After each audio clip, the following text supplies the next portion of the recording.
Personalmente yo deseo que esta mañana Dios se sea manifestando a través de su palabra. Así que por favor le invito a que abra su Biblia en el Salmo capítulo 142. Salmo capítulo 142. Este va a ser todo el texto de la predicación, el texto base de la predicación del día de hoy.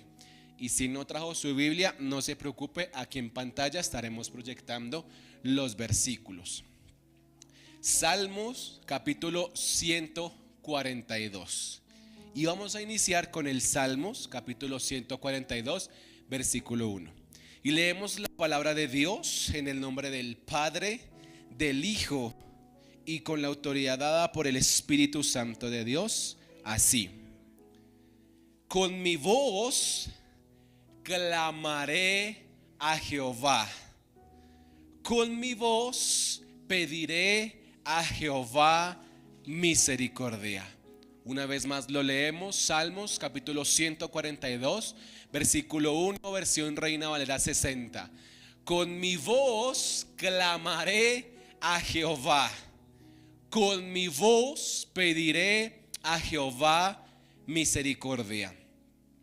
Señor, en esta mañana te damos gracias porque pudimos levantar nuestras manos, cerrar nuestros ojos y cantarte con todo nuestro corazón.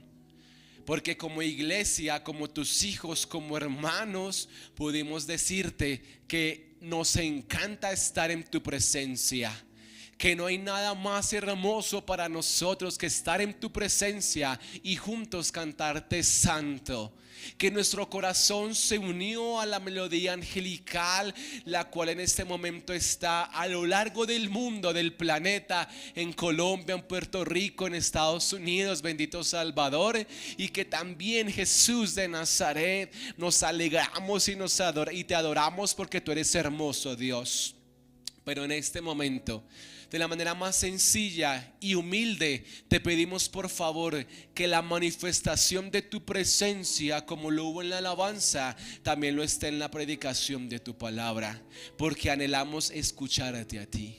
Anhelamos, Señor, que este Salmo 142 sea un rema para nosotros en esta mañana, que lo seamos entendiendo, que lo seamos comprendiendo y que tú a través de estas palabras seas hablando a nuestros corazones y a nuestras vidas, bendito Salvador. Yo hoy te pido, Padre, en el nombre de Jesús de Nazaret, que mi corazón y mi mente, y que el corazón y que la mente de tu iglesia cristiana querida, de los que estamos aquí reunidos y de los que se conectan a través de la transmisión, seamos entendiendo lo que tú quieres hablar con nosotros hoy, Dios.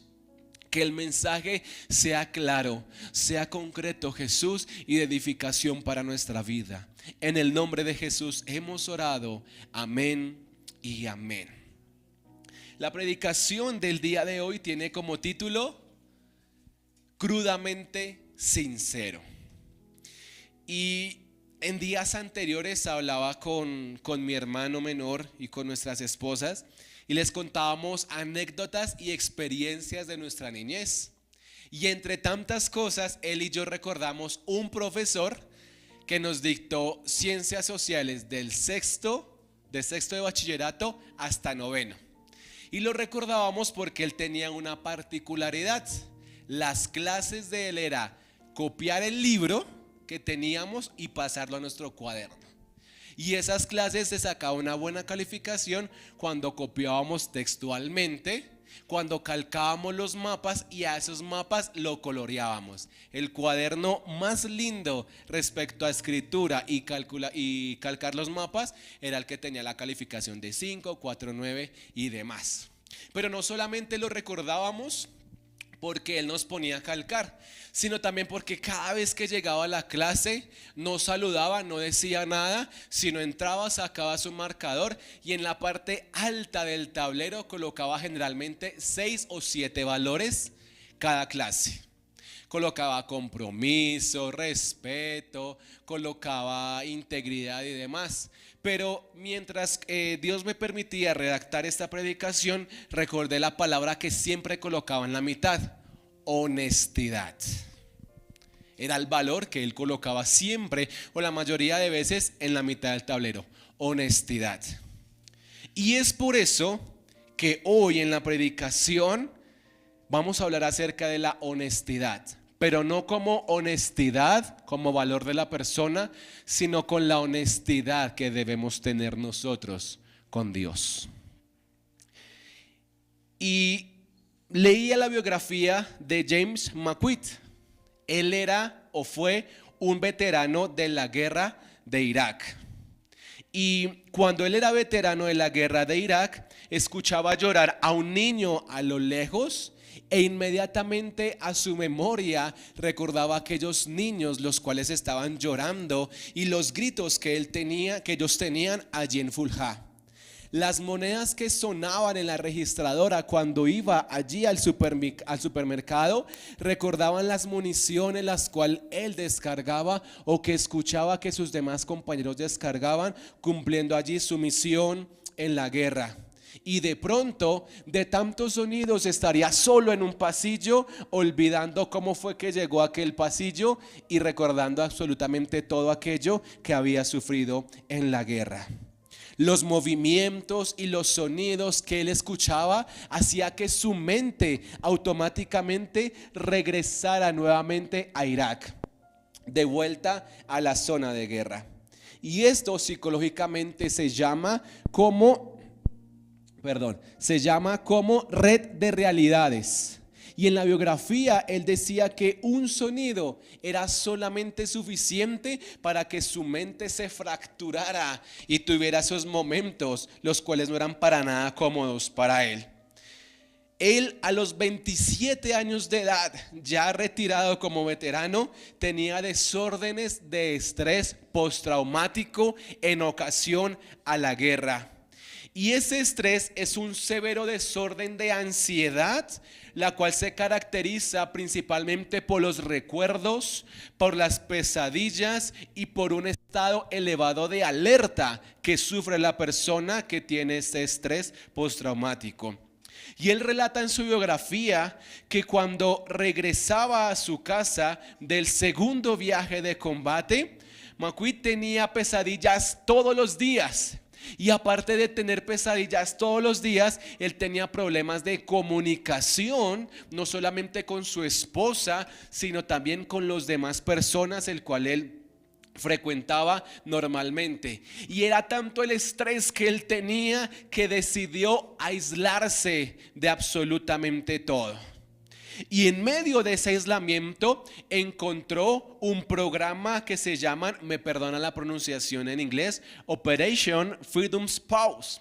Y es una operación, es un programa el cual ayuda a todos los veteranos o a todos los soldados a poder superar ese estrés postraumático respecto a la guerra. Pues en ese momento, en ese programa, lo que utilizaban eran los perritos, dárselos al cuidado y al crecimiento de ellos para colocarles una misión en su vida: entrenarlos, educarlos, cuidarlos y capacitarlos. Y esto a su vez, al estar en contacto con el cachorro, con el perro, les generaba un nuevo sentido y les colocaba en cierta medida su apoyo emocional para volver a la vida normal. Y mientras más averiguaba acerca de este programa, entendía que la terapia no era solamente entregarles el perrito a su cuidado y ya. También tenía un proceso, y ese proceso consistía en muchísimas sesiones de charlas, de conversaciones, las cuales se podían volver crudamente sinceras entre la persona y el ex soldado.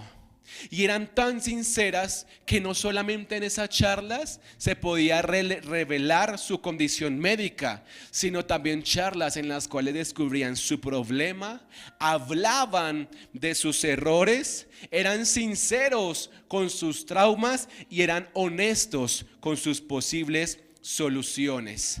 Y es que, amada iglesia, la sinceridad es un aspecto sumamente importante en nuestra vida, no solamente en los tratamientos, sino también en general en la vida del paciente y en todas nuestras vidas. Dios quiere, amada iglesia, que seamos crudamente sinceros con Él.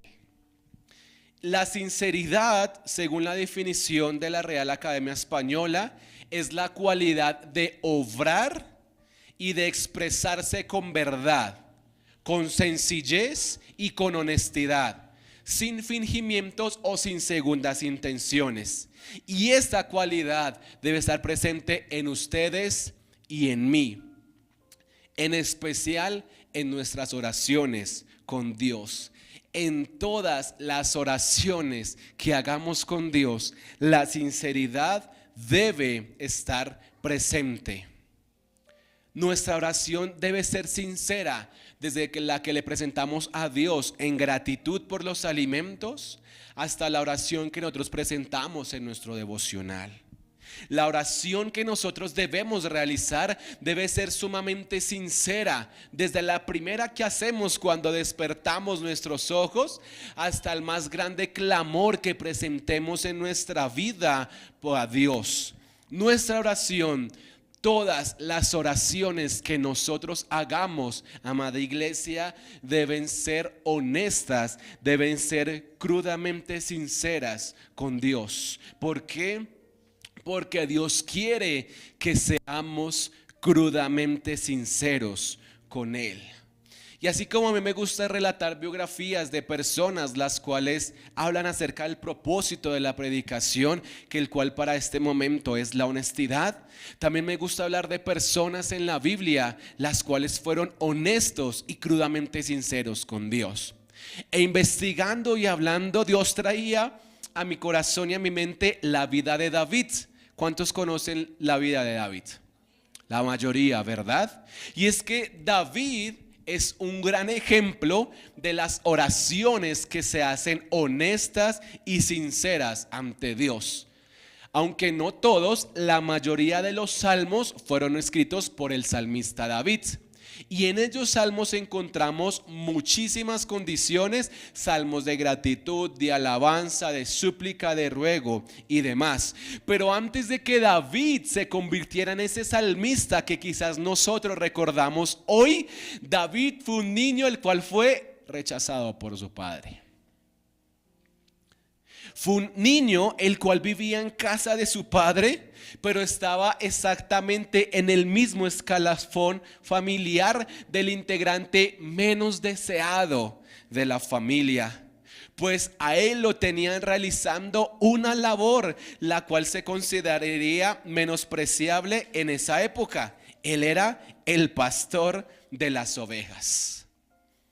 La labor menos relevante en su momento. Y aún así surtieron cierto tipo de hechos afortunados para la vida de David, que Dios lo escogió para que fuera el rey de Israel.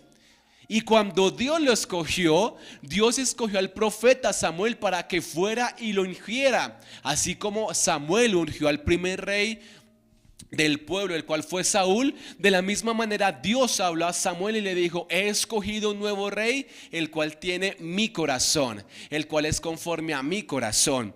Y Dios permitió que Samuel fuera a la casa de Isaí, el padre de David, y lo ungiera para ser rey, sin ningún título, sin propiedades, sin un apellido de peso. En esa época David fue ungido como rey y consecuentemente siguió su vida normal.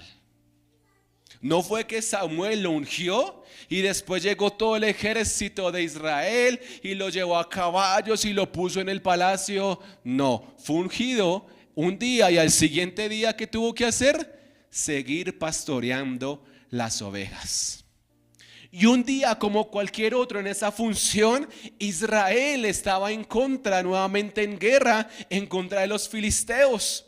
Y su padre Isaí le encargó una pequeña misión: ir a averiguar cómo estaban sus hermanos y que les llevara un poco de pan y de agua. Y David cogió su mochilita y se fue a hacerle caso a Isaí, porque hombres obedientes como David, pocos. Y resulta que fue esa pequeña misión la cual Dios utilizó para que se acercara un poco más al rey Saúl, que en su momento estaba gobernando. Luego de que Dios utilizara a David para librarlo de Goliat, también se convirtió en uno de los consentidos del rey David. Y es que David, gracias a la voluntad de Dios, pasó de ser un pastor de ovejas a un capitán del poderoso ejército de Israel, reconocido y homenajeado por el pueblo. Y no solamente empezó a gobernar un pequeño ejército, sino que también se convirtió en el músico principal del rey Saúl, David. Pues con el arpa y con las melodías que él tocaba, le daba tranquilidad al corazón atribulado del rey.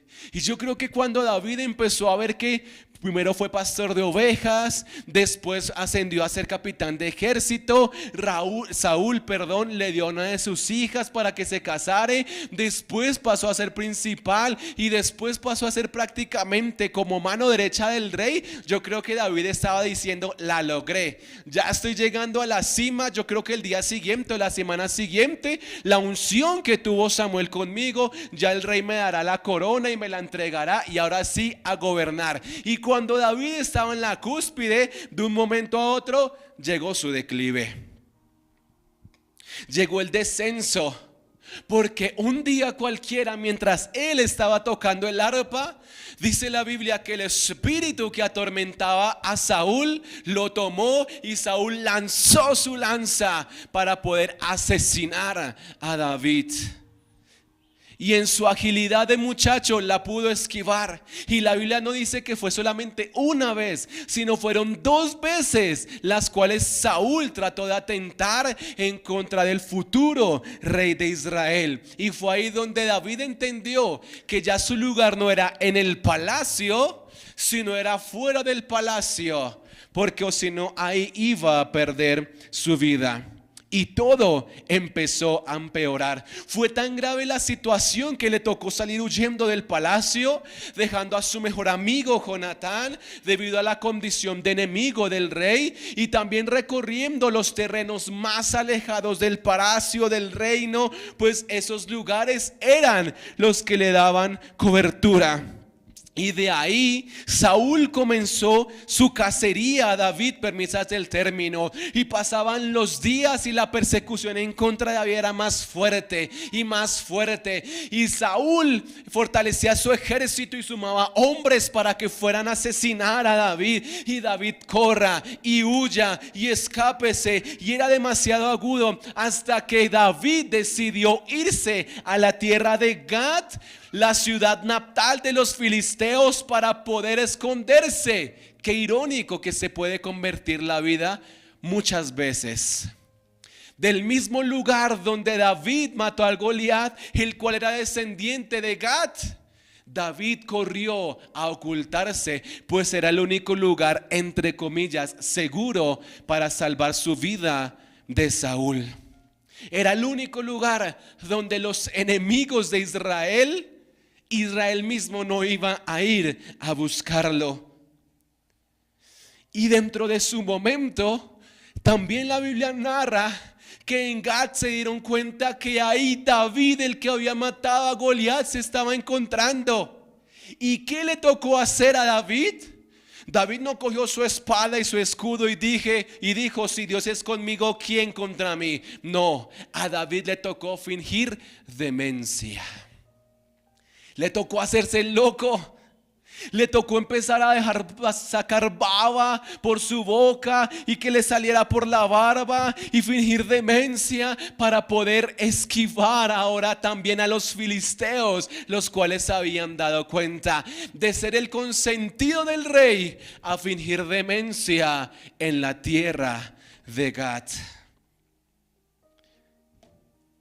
Escapó de allí de Gad. Y finalmente dice la Biblia que él llegó al lugar donde absolutamente nadie, ni ustedes ni yo, nos gustaría estar. Al lugar más recóndito en el cual ningún ser humano desearía estar. Llegó a una cueva cuyo nombre tenía, la cueva en la cual estaba ubicada en la tierra de Madián. Y es desde allí,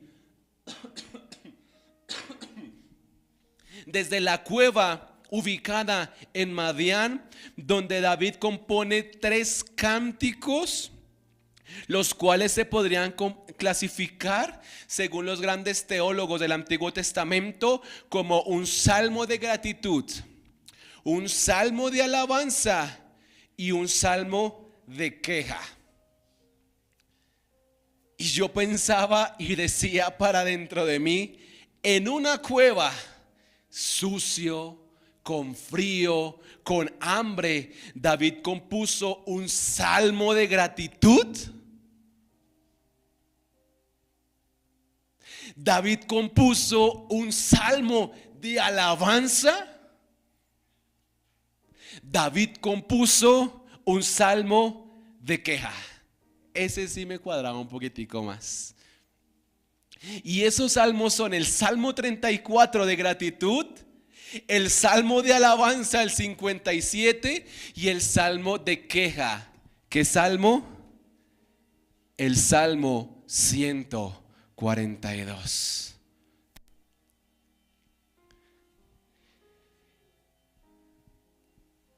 Y este es el texto base, iglesia,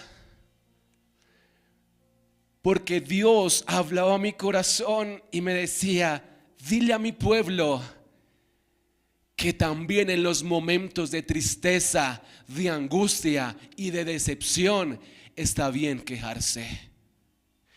Pero dile a mi pueblo que no te quejes con tu esposo, con tu esposa, con tus hijos, sino dile a mi pueblo que se queje conmigo.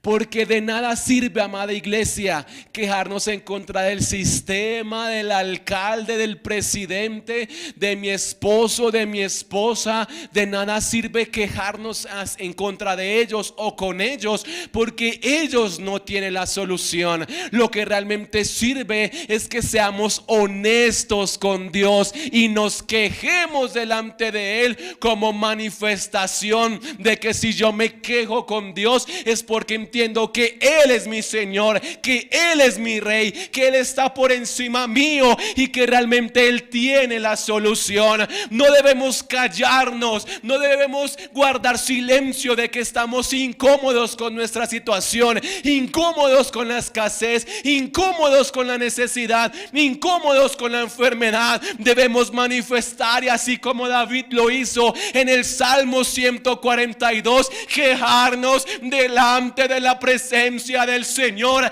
hablar honestamente con Dios y decirle: Señor, así como David se quejó contigo en el Salmo 142, en lo profundo de una cueva allá en Madián, yo deseo quejarme, ser honesto y presentarte delante de ti las palabras y la situación la cual a mí me están incomodando en este momento.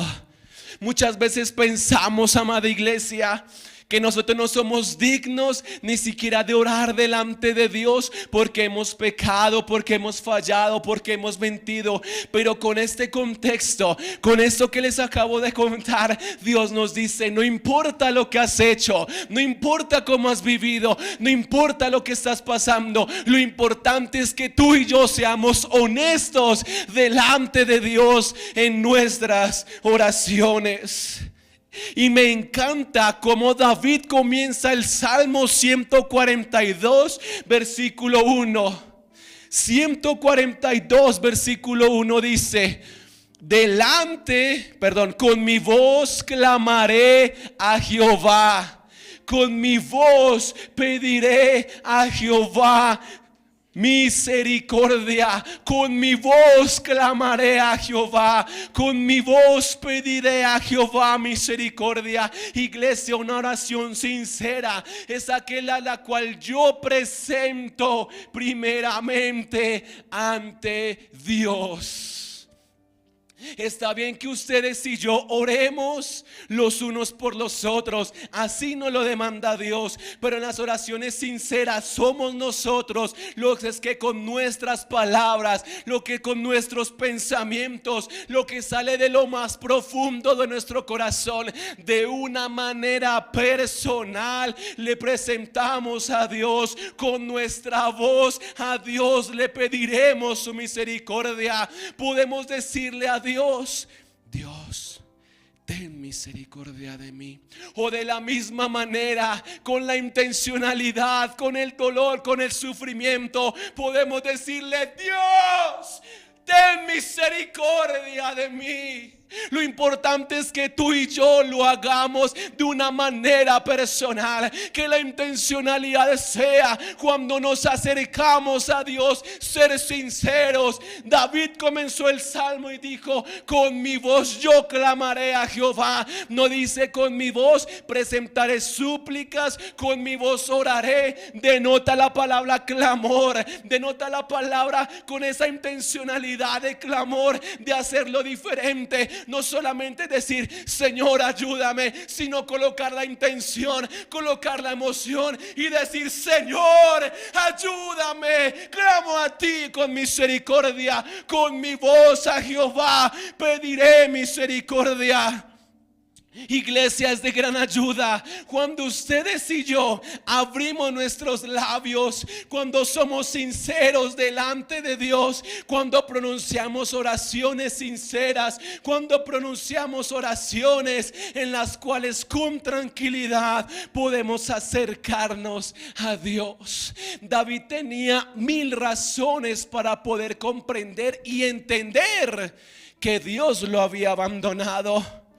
Pero él comprendió que la honestidad ante Dios en cualquier momento es la base principal de la oración. Con mi voz clamaré a Jehová, con mi voz pediré a Jehová misericordia. Y sigue David, y yo me lo imagino allá en una esquina, en lo más profundo, escribiendo el versículo 2, el cual decía: delante de él expondré mi queja, delante de él manifestaré mi angustia.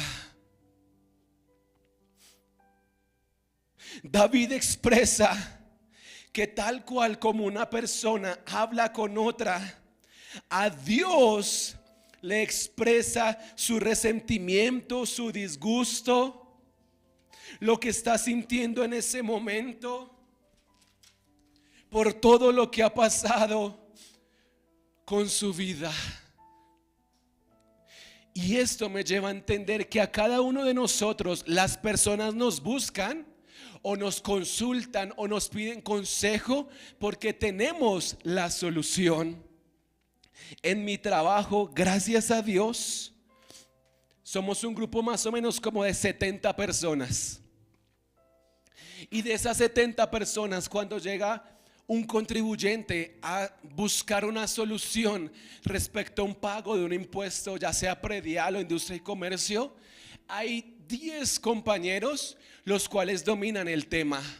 Pero cuando es un caso específico en el cual requieren al secretario y él no puede atender, me envían a mí. Y por la gracia de Dios, ellos me presentan su petición, ellos me comentan cuál es su problema, y por la gracia de Dios, de conformidad con mis capacidades y con el poder que tengo ahí en la secretaría, puedo darles la solución. Y es exactamente lo mismo que está diciendo David: delante de Dios expondré mi queja. Y es que es ante Dios, amada iglesia, que debemos presentar nuestra queja, nuestra súplica y nuestro ruego. No siempre nos va a ir bien, iglesia. No siempre vamos a tener todo en calma, no todo es felicidad, no todos son momentos de victoria, no todos son momentos de que todo va a estar bien. Pero Dios en estos dos versículos a través de David nos está diciendo: cuéntamelo. Ora sinceramente.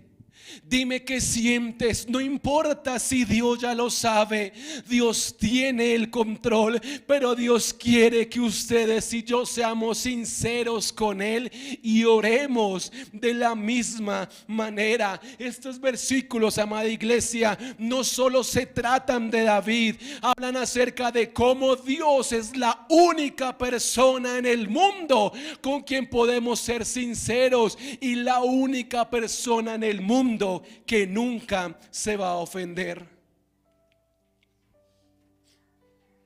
Es Dios hablando a nuestras vidas diciendo: no se trata de tu vida, no se trata de tu problema, no se trata de tus obligaciones, se trata de que si Dios para ti y para mí realmente es Dios, nos acercamos a Él y con sinceridad le expresamos nuestras angustias. Nos han vendido un evangelio y quizás hemos creído en un evangelio de que vamos de victoria en victoria y triunfo en triunfo, y que si me está pasando algo desafortunado es porque algo hice o porque algo fallé o porque algo. Dios no es un papá que tiene una correa en la mano que cada vez que uno hace algo malo va a pegarnos. No, Dios es un padre amoroso que utilizó la situación de David para hablarte a ti, para hablarme a mí, de que en cualquier momento podemos ser sinceros con Él. Dios te está hablando y me está hablando y nos está diciendo: no importa lo que pase, lo que sientas, lo que ya hiciste o lo que harás, acércate a Él, acércate a Él y sé honesto y sé crudamente sincero con Él. Sigue diciendo David, Salmo 142 versículo 3: cuando mi espíritu se angustiaba dentro de mí, tú conociste mi senda. En el camino en que andaba me escondieron lazo. Y me encanta cómo David es tan sincero con Dios y le dice: cuando mi espíritu se angustiaba dentro de mí. Y nosotros también le podemos decir a Dios: Señor, mi espíritu se angustia dentro de mí. Dios, no puedo más con esta situación. Señor, estoy tan triste por lo que está pasando con mis padres o en mi matrimonio. Señor, me siento tan decepcionado por la enfermedad que tiene mi hijo o que tiene mi hija. Señor, me siento tan decepcionado porque yo te sirvo, porque yo te alabo, pero mi vida no va bien. Señor, me siento tan angustiado porque las decisiones que yo pensé que estaba tomando eran las correctas. Señor, me siento tan triste porque yo decidí servirte y nada va bien. Eso es lo que Dios anhela que tú y yo hagamos con nuestras oraciones, porque si tú y yo no somos sinceros, ¿cómo hemos de recibir consolación? Porque si tú y yo no somos honestos con nuestras emociones, Dios, ¿cómo va a extender sus brazos? ¿Cómo va a extender su palabra? ¿Cómo va a extender su presencia y te consolará? Si tú y yo no somos sinceros con Dios, la manifestación y el poder sobrenatural en el consuelo que Él tiene y ha tenido no llegará a tu vida ni a mi vida. No limitemos a Dios si no somos sinceros con Él. Dios sabe Dios sabe cuál es tu camino. David le escribe a Dios y le dice: estoy angustiado. La razón porque donde yo quiera que daba un paso, mi enemigo Saúl o los filisteos tenían una trampa para mí. Esa era la angustia de David en el Salmo 142. Él temía por su vida. Él temía por la vida de sus hombres, por la vida de su esposa.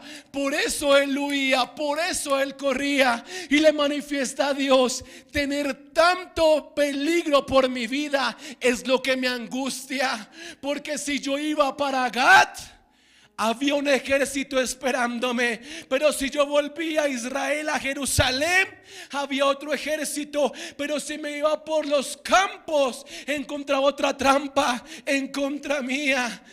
David hizo énfasis en la angustia que tenía y también en la omnisciencia que Dios manifestaba con él, porque David entendió que como Dios lo sabía todo, Dios también estaba al cuidado de él.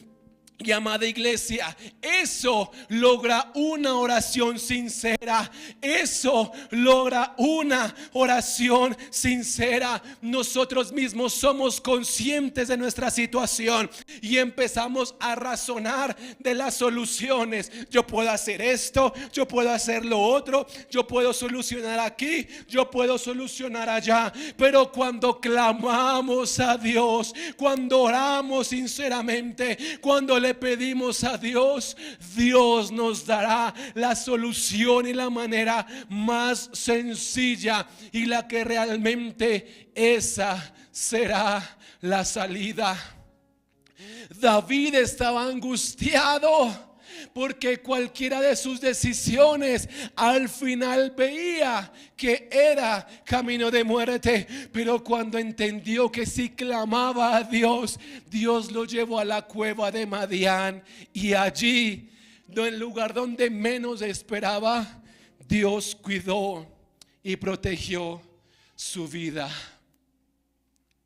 Y allí en esa cueva sigue escribiendo: mira a mi diestra y observa, pues no hay quien me quiera conocer.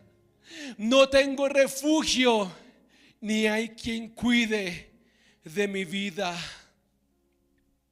Orar sinceramente es entender que así no tengamos a nadie, ni a derecha ni a izquierda, Dios sí te escucha. David estaba en una cueva, en lo profundo de esa cueva donde nadie quería estar, y le dice a Dios: Dios, mira, Dios, tú date cuenta que a mi derecha no hay quien quiera conocerme, quien quiera estar conmigo, que no tengo un refugio, que a mi izquierda no hay quien me alcance un vaso de agua o un pedazo de pan. Y yo creo, amada iglesia, que el tono de David cuando hacía esta oración, no creo que haya sido el más pasivo. Yo no creo que David haya dicho: mira a mi diestra y observa, pues no hay quien me quiera conocer, no tengo refugio, no hay quien cuide de mí. No, iglesia, yo creo que David en ese momento de angustia, siendo extremadamente sincero con Dios, él rasgó sus vestiduras y gritando en lo profundo de esa cueva le decía: Dios, yo no tengo refugio, ni hay quien cuide de mi vida. Tenemos emociones, iglesia. Tenemos sentimientos y Dios lo sabe. Dios sabe que somos personas alegres, personas con carisma, pero también personas que en los momentos difíciles nos angustiamos, nos entristecemos. Usa tus emociones para hablar con Dios.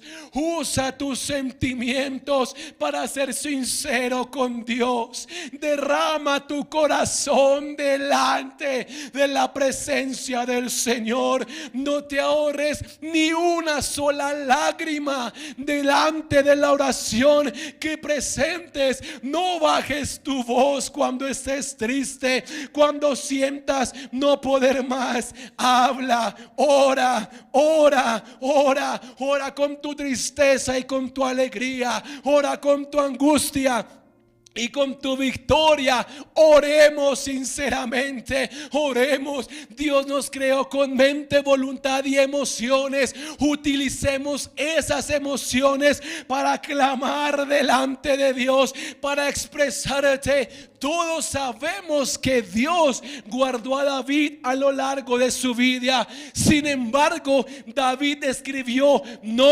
tengo refugio. Dios fue el refugio de David. Y así David no lo entendiera, así David estuvo equivocado, se lo expresó y se lo manifestó a Dios. No importa si en tu oración dices incoherencias teológicas, no importa si en tu oración estás diciendo: tú me abandonaste, tú me dejaste. No importa. David, rey de Israel, el descendiente por el cual vendría el Salvador, dijo en un momento una incorrección: no tengo refugio. No importa, sé claro, sé honesto, sé partícipe a decir. Y no importa si te sientes solo, dile: Señor, tú me dejaste solo, tú me abandonaste. No importa, exprésalo, manifiéstalo, porque es ahí cuando el poder de Dios te consolará y te ayudará. No importa, iglesia, no importa, no importa. Seamos honestos en nuestras oraciones con Dios. De los 7 versículos del Salmo 142, David utilizó 4 para quejarse. 4. Y desde el versículo 5, Dios obró en la vida de David. Clamé a ti, oh Jehová. El versículo 1 decía: clamaré a Jehová en futuro, presentaré a Jehová mi queja. Y aquí en el versículo 5 el tiempo verbal cambia: clamé a ti. Clamé a ti, oh Jehová. El salmo no terminó en el versículo 4, porque sencillamente David era consciente de que estaba mal. El tiempo verbal estaba en el pasado, y es un detalle en el cual nos da a entender que David hizo una oración sincera, que ya se expresó con sus palabras que Dios era su confianza, que Dios era la confianza de David. Dios debe ser nuestra confianza. Y me encanta que la traducción, Nueva Traducción Viviente, lo expresa con las siguientes palabras: tú eres mi lugar de refugio. En verdad eres todo lo que quiero en la vida. Tú eres mi esperanza, dijo David, y mi porción en la tierra de los vivientes. Tú eres mi lugar refugio. En verdad eres todo lo que quiero en la vida. No fue nada mágico, amada iglesia. No es una fórmula matemática sumamente compleja. No. Lo que pasó del versículo 4 al versículo 5 con David fue una oración sincera con Dios. Clamé, escribió David en pasado, Y la consecuencia fue que le dijo a Dios: tú eres mi refugio y eres lo que más deseo, lo que más quiere en la vida. Versículo 6: escucha mi clamor porque estoy muy afligido. Líbrame de los que me persiguen porque son más fuertes que yo. ¿Quién pensaría que el futuro rey de Israel, aquel que venció a 10,000 hombres, tal cual como lo cantaban las mujeres de Israel, aquel que tenía un corazón como el corazón conforme al de Dios, aquel cuyo linaje vendría el Salvador, tuvo un momento en el cual se quejó y estuvo triste? Él usa la palabra muy en la frase afligido, muy afligido. No escatimó las palabras sinceras delante de Dios. Él demostró su debilidad. Él demostró que no tenía fuerzas. Él habló y le dijo a Dios que no tenía recursos ni ánimo para derrotar a sus enemigos. David se humilló y le dijo a Dios: no puedo más. Y eso es ser sinceros. Cuando nos acercamos a Dios, oramos y le decimos: no puedo más. David pasó de quejarse por sus problemas a decirle a Dios: tú eres mi esperanza, tú eres mi refugio. Y termina el salmo diciéndole: saca mi alma de la cárcel para que alabe tu nombre. Me rodearán los justos porque tú me serás propicio. David no estaba físicamente en una cárcel, pero si su aflicción en ese momento lo hacía sentir que estaba solo en su condición y que estaba solo en su situación. No pensaba en más, no sentía más, no quería nada más.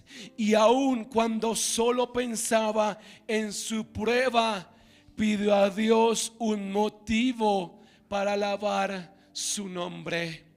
Saca mi alma de la cárcel para que alabe tu nombre. Nosotros tenemos millones de motivos para alabar el nombre de Dios. Tenemos vida, tenemos familia, tenemos oportunidades, tenemos esperanza, tenemos salud. Motivos más para alabar el nombre de Jehová. Y el salmo termina diciendo: los justos se amontonarán a mi alrededor, aleluya, porque tú eres bueno conmigo. Eso es lo que significa: me rodearán los justos porque tú me serás propicio. David termina diciendo: la gente me rodeará, no porque yo soy algo, sino porque tú eres bueno conmigo. Dios ha sido bueno contigo, iglesia. Dios ha sido bueno con tu familia. Dios será bueno contigo y estará contigo. Y me encanta cómo este salmo no termina diciendo: después vino Saúl a la cueva, vistió a David como rey, le entregó su trono y fueron felices por siempre. Así no termina el salmo. El salmo no termina: y Saúl fue con Jonatán y Milca su esposa y lo sacaron de la cueva y lo llevaron de a caballo, y todos cantando: David, rey de Israel por siempre. No, así no termina. David no termina el salmo de esa manera, sino lo termina con un cierre magistral. Dios es bueno conmigo. David termina de redactar el salmo diciendo: Dios es bueno conmigo. Y siguió en la cueva. Dios es bueno conmigo. Y siguió teniendo hambre. Dios es bueno conmigo. Y siguió sin su esposa y sus amigos. Dios es bueno conmigo. Y siguió solo en la cueva. La situación física de David no cambió, pero su corazón, la forma en que como veía las cosas, entender el para qué de su cueva, sí cambió. ¿Por qué? Porque fue sincero con Dios. Y nosotros, amada iglesia, necesitamos eso. Necesitamos esa oración. Esa oración que quizás no va a cambiar la prueba que estamos pasando o lo que estamos viviendo. Esa oración la cual quizás no va a arreglar de manera inmediata las cosas, pero sí esa oración en la cual vamos a reconocer que Dios es bueno conmigo. No es un hada cadabra, no es un arte de magia, no. Es reconocer que a pesar de todo, Dios es bueno conmigo. Tú y yo, ¿qué ganaremos al ser sinceros con Dios? Reconocer que Él ha sido bueno, que Él es bueno y que Él será bueno contigo y conmigo. Saldremos de este lugar, iglesia, y seguiremos sin dinero y enfermos y con problemas familiares y laborales. Pero ¿qué cambió hoy?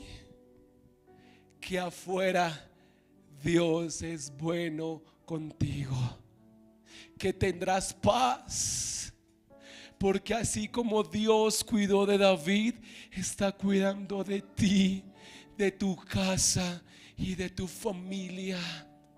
Y que así tu alacena no esté llena y no tengas carne o pollo, el arroz y las lentejas te nutrirán más de lo que hará la proteína. Que así te duelan los pulmones o el cáncer siga afectando, tendrás más vigor y más vitalidad que los jóvenes, porque Dios está contigo. Que así estés de pelea con tu esposo, con tu esposa o con tus hijos, tendrás tranquilidad y paz, porque Dios es bueno contigo. Así no cambie nada, amada iglesia, afuera. En lo externo, tu mente y tu corazón sí cambió hoy, porque entendemos que Dios es bueno con nosotros. Inclina tu rostro en este momento. Padre, gracias. Gracias, Dios, porque yo hoy entiendo que tú eres bueno conmigo, Señor, porque yo sé que la prueba ha llegado a mi casa, porque yo sé que la prueba en este momento está en medio de tu iglesia cristiana querida. Porque yo sé que la enfermedad, la angustia, la necesidad, la escasez, la ira en el ojo está en medio de tu iglesia, Padre Celestial. porque en este momento, Señor, estamos siendo atribulados, atormentados y angustiados, Padre. Pero gracias, porque en medio de la cueva de Madián, tú hoy me has hablado a tu iglesia y nos dices que a pesar de la situación y a pesar de que nada cambia automáticamente, yo sé que tú eres bueno con nosotros, Señor. Gracias porque así mis ojos no vean lo que yo anhelo y lo que yo quiero y todo siga igual. La paz tuya, el bálsamo, la tranquilidad, la calma llega.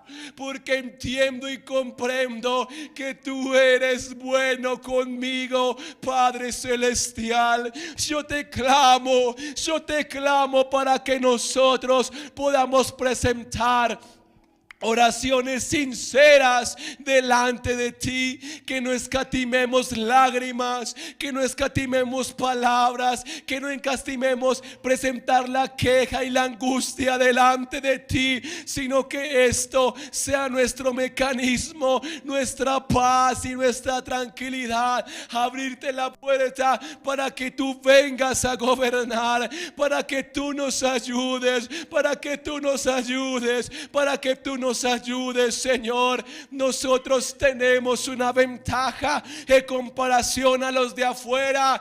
Tú estás con nosotros, y si Dios es conmigo, ¿quién contra mí?